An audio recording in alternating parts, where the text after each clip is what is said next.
தமிழகம் எங்கும் கிளைகள் கொண்ட Annamal institute of hotel management and hospital management படிப்பில் சேர்வதற்கான அட்மிஷன் நடைபெறுகிறது.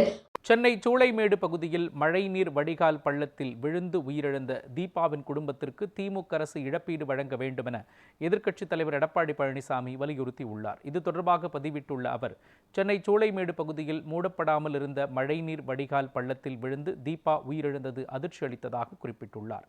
பள்ளத்தை மூடக்கோரி அப்பகுதி மக்கள் தொடர்ந்து கோரிக்கை வைத்தும் அக்கறையற்று நடவடிக்கை எடுக்காததே இதற்கு காரணம் என குற்றம் சாட்டியுள்ளார்.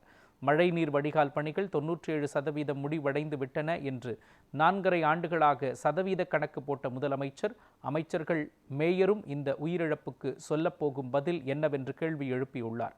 மழைநீர் வடிகால் பணிகளை இனியாவது பாதுகாப்பு நெறிமுறைகளையோடு மேற்கொள்ள வேண்டும் என்றும் எடப்பாடி பழனிசாமி வலியுறுத்தியுள்ளார்.